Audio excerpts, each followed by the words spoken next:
I feel impelled to speak today in a language that, in a sense, is new.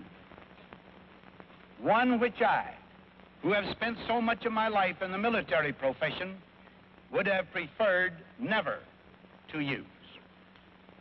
That new language is the language of atomic warfare. The atomic age has moved forward at such a pace that every citizen of the world should have some comprehension, at least in comparative terms, of the extent of this development, of the utmost significance to every one of us. Clearly, if the peoples of the world are to conduct an intelligent search for peace, they must be armed with the significant facts of today's existence.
Welcome aboard the USS Essais. As you may or may not know, the Estes here is the command ship of Joint Task Force 132. We have minutes to go before the first blast, mic shot, of Operation Island. 59 minutes now, to be exact. We've been here since daybreak. Left Weetalk last night during the early morning hours.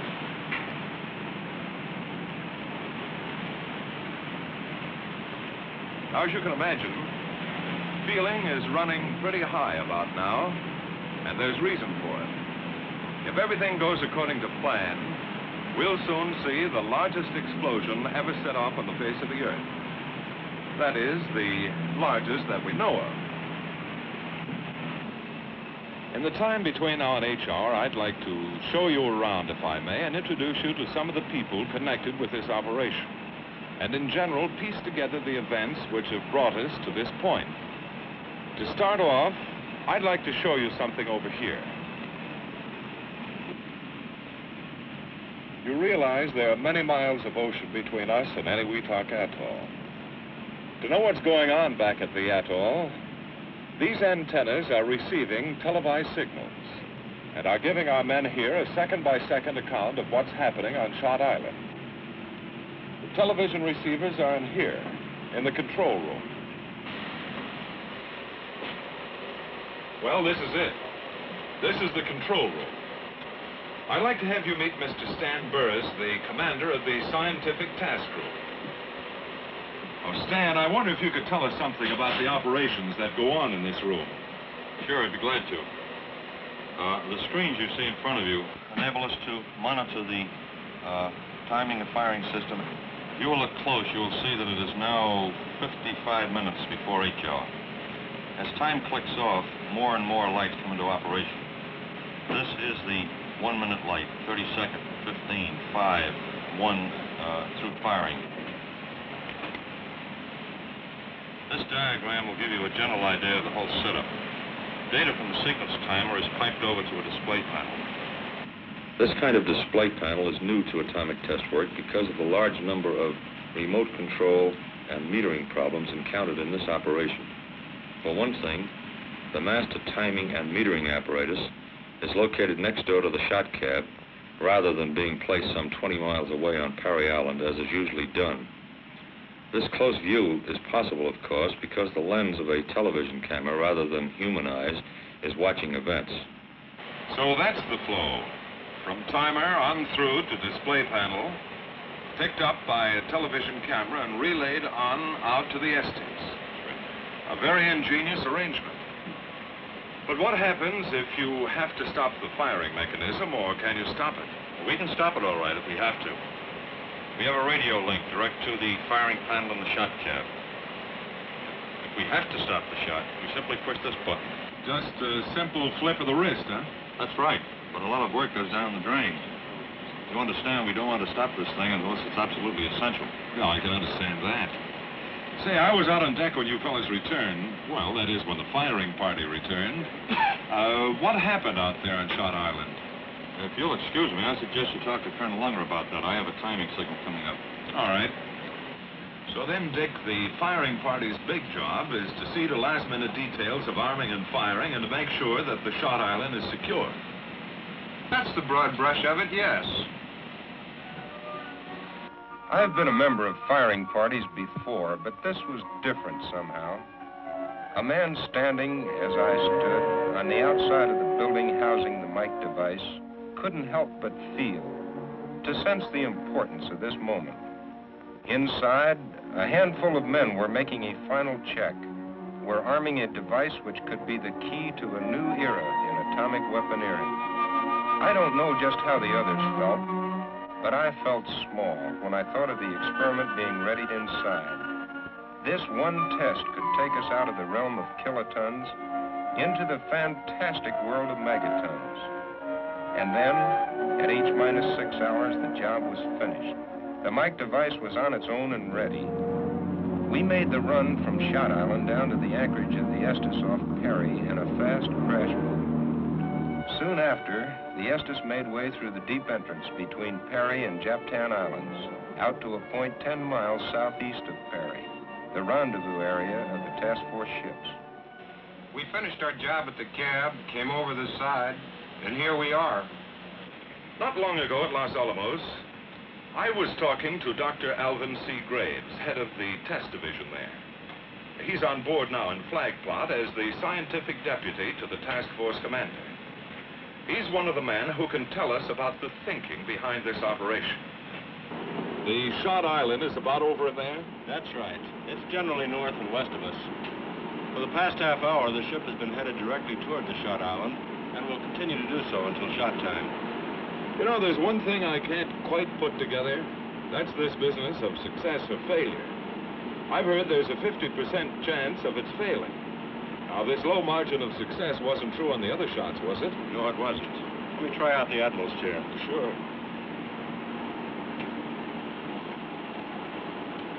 Up until this operation, that is, from about 1945 through 1951, the chance of failure has never been more than about 10%. In Crossroads, Sandstone, and Greenhouse, we had great confidence in the operation succeeding. We recognized a change in philosophy, however, when Dr. Bradbury spoke to a group of us at Los Alamos. Gentlemen, up to now, the laboratory has had sufficient time to compile information and revise weapon design before a field test of a weapon. As of now, the situation has changed. We must take risks. Calculated risks, it is true, but risks nevertheless. According to the presidential directive, we must ascertain if a hydrogen bomb is feasible and do this in the highest possible speed. Here is what I think we must do. We must set up a special staff under Dr. Marshall Holloway, reporting directly to my office.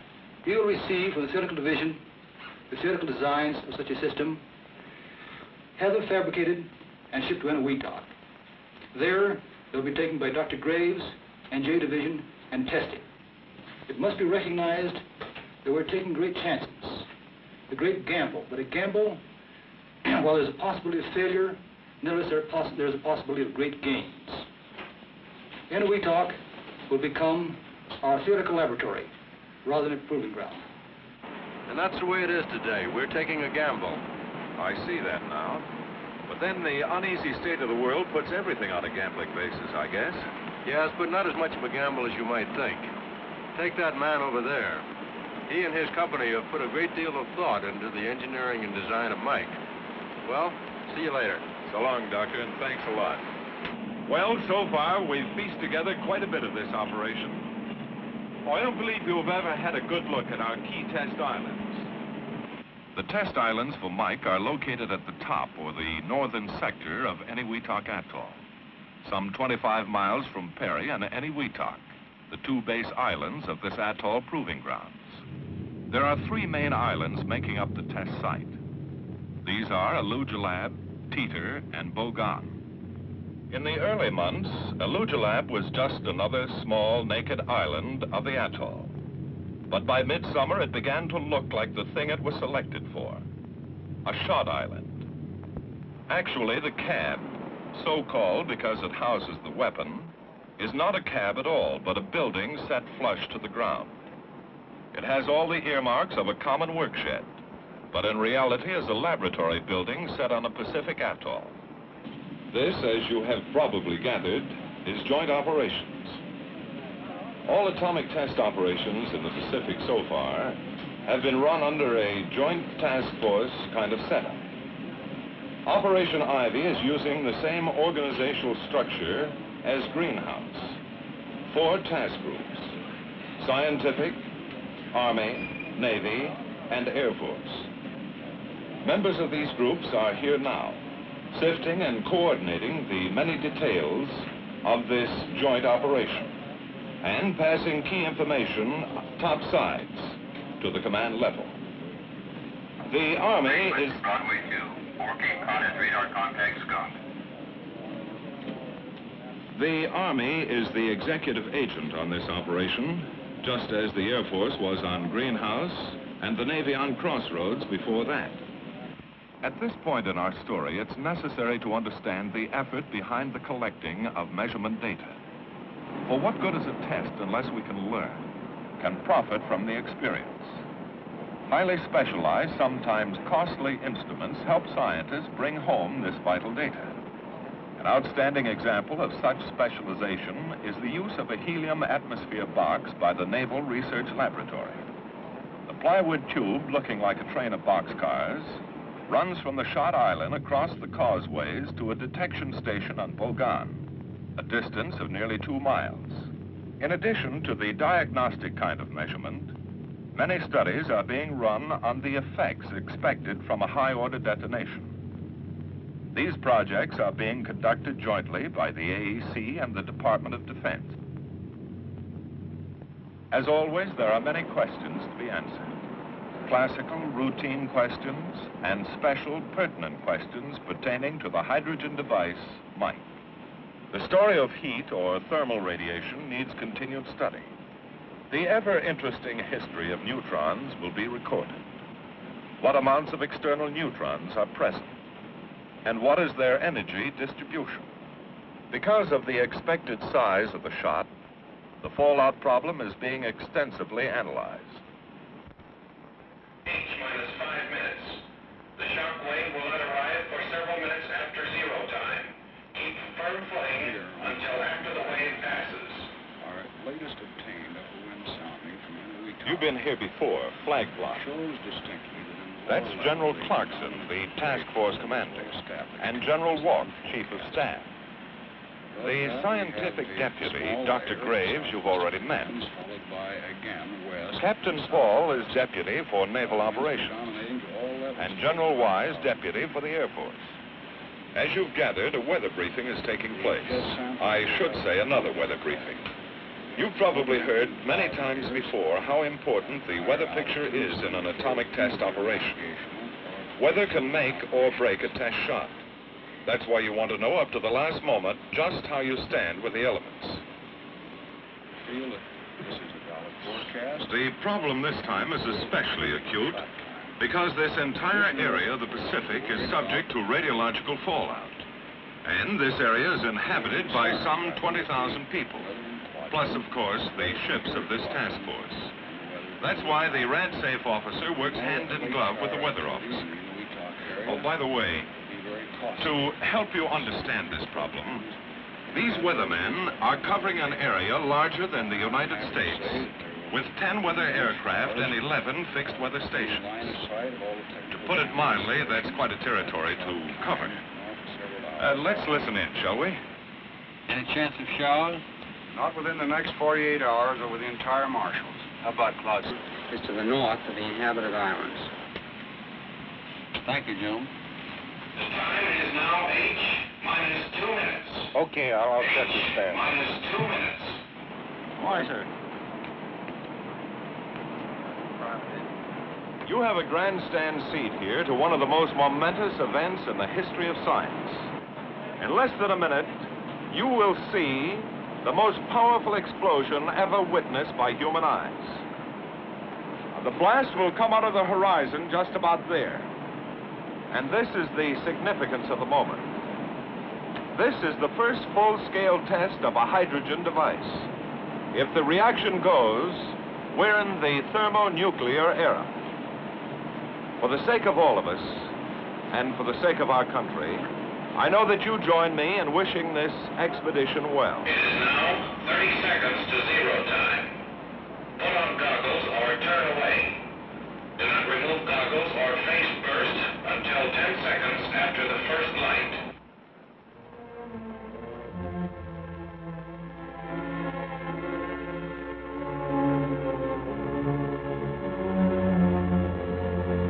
Minus 15 seconds.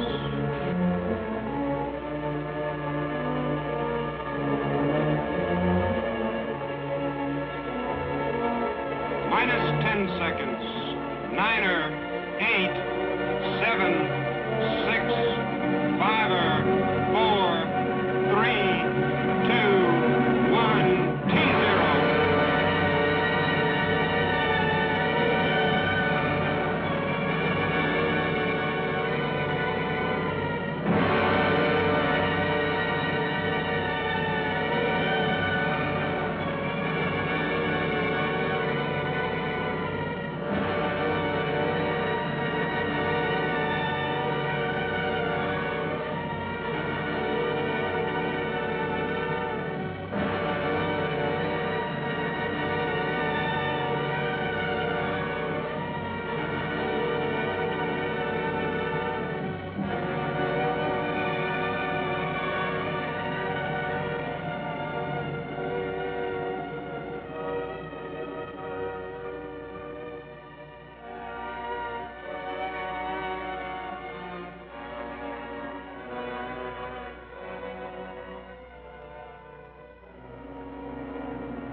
What this tremendous blast did to the atoll, nobody knows.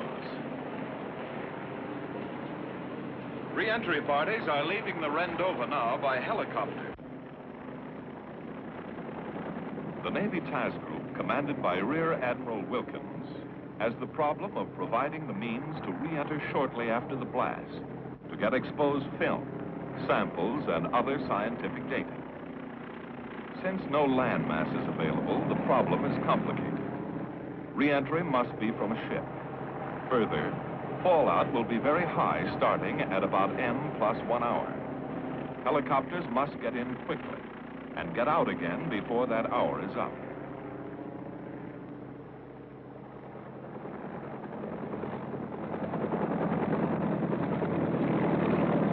One survey group is leaving here from the Essais.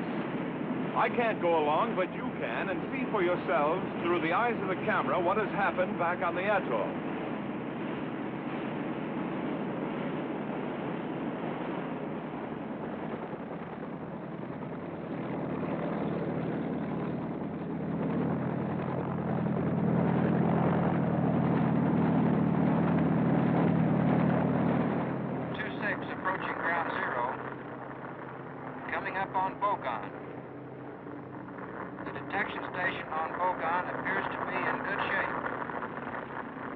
visible sign of plywood, too.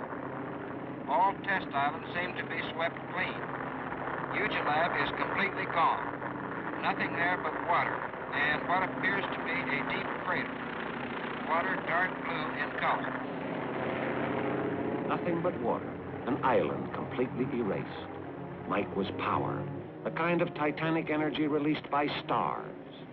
But even the largest man-made explosion in the history of the world has little meaning unless we compare it to everyday items we understand. So at this point, let's replay the detonation. Go back and watch Mike in action once again. Remember those final last seconds? 5, 4, 3, 2, 1, T0.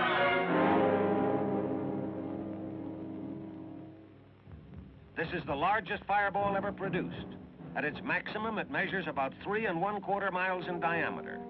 Compared to the skyline of New York, this means that with the Empire State Building as 0 point, the Mike fireball would extend downtown to Washington Square and uptown to Central Park. In other words, the fireball alone would engulf about 1/4 of the island of Manhattan.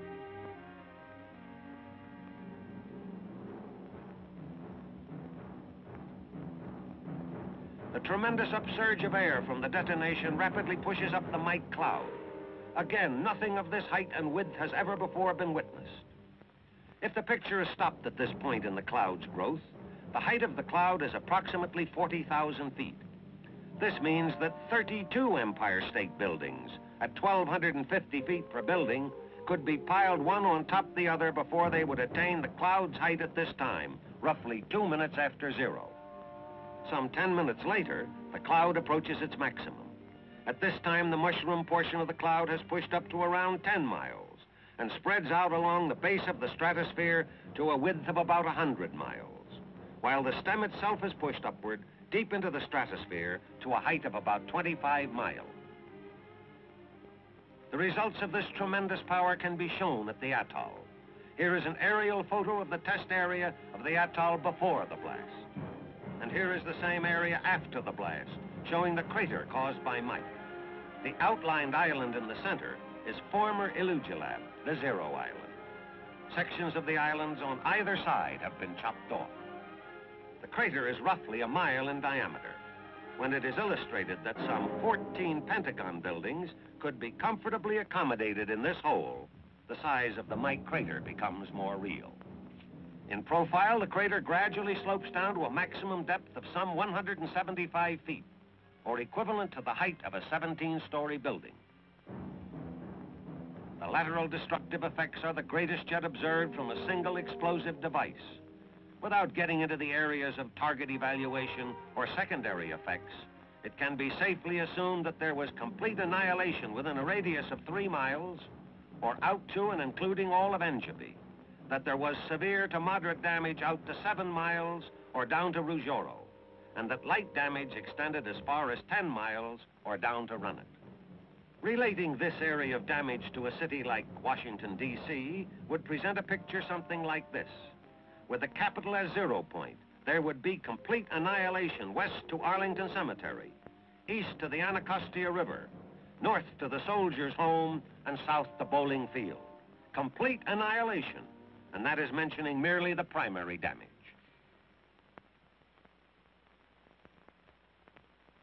What you have just seen was an awesome turning point in history, a development affecting not only the future of humanity, but the security of our nation, the safety of our communities, and the well-being of our homes and our families. President Eisenhower was speaking not alone to the United Nations, but to every American when he said, and I quote, "Let no one think that the expenditure of vast sums for weapons and systems of defense can guarantee the absolute safety for the cities and citizens of any nation. The awful arithmetic of the atomic bomb does not permit of any such easy solution. Even against the most powerful defense, an aggressor in possession of the effective minimum number of bombs for a surprise attack could probably place a sufficient number of his bombs on the chosen targets to cause hideous damage. End of the quote. Consequently, our national civil defense effort must concern itself with three major factors. One, intensified civil defense preparations to reduce the loss of life, property, and production. Two, greater personal preparations for your recovery and for that of your family.